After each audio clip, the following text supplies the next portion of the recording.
ताज्या बातम्यांसाठी पाहत रहा तीचा सागर न्यूज। भाजपला अचानक रामराम करणारा नेता काँग्रेसमध्ये जाणार, पण एक खळबळजनक अट, भाजप सोडण्याचं कारणही सांगितलं। भाजपातून अचानक राजीनामा दिल्यानंतर हा नेता चर्चेत आला असून पक्षाकडे या नेत्यानं राजीनामा मंजूर करण्याची आग्रही मागणी केली।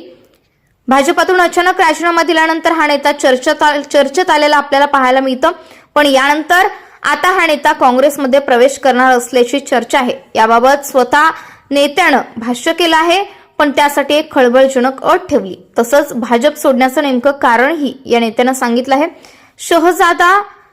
शहजाद पुनावाला असं या नेत्याचं नाव आहे। भाजपात त्यांच्यावर प्रवक्तेपदाची जबाबदारी होती। 2 दिवसांपूर्वी पुनावाला यांनी भाजपच्या प्राथमिक सदस्यत्वाचा राजीनामा दिला। तत्पूर्वी काही दिवसांपूर्वी त्यांनी आपल्या पदाचाही राजीनामा दिला होता, पण तेव्हा ते पक्षाला रामराम करतील असं वाटलं नव्हतं। पण पक्षानं आपला आधीचा राजीनामा स्वीकारला नव्हता, त्यामुळे आता पुन्हा राजीनामा दिला असल्याचं त्यांनी म्हटलं आहे।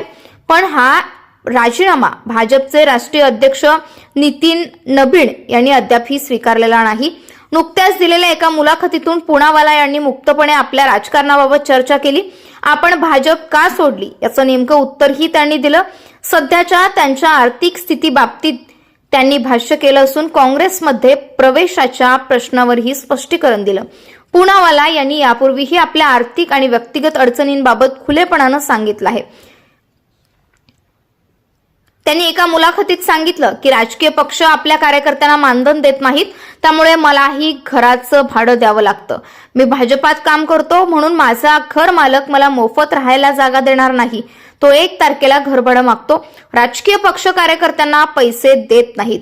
तुम्ही जेव्हा एखाद्या राजकीय आंदोलनाशी जोडले जाता तेव्हा ती एक नोकरी असते। तुम्ही कार्यकर्ते होता कारण तुम्हाला त्या राजकीय पक्षाची विचारधारा पटलेली असते किंवा त्या संघटनेप्रती तुम्हाला प्रेम असतं। या सर्व 3 गोष्टी माझ्याबाबत खऱ्या होत्या। भाजपचा राजीनामा देण्याचा निर्णय मी अचानक घेतला नव्हता।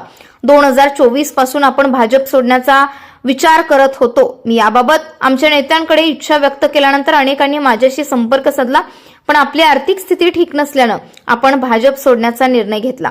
भाजप सोडल्यानंतर आता पुन्हा काँग्रेसमध्ये जाणार का या प्रश्नाचं उत्तर देताना पुनावाला म्हणाले, मी काँग्रेसमध्ये सहभागी होईल, पण एका अटीवर।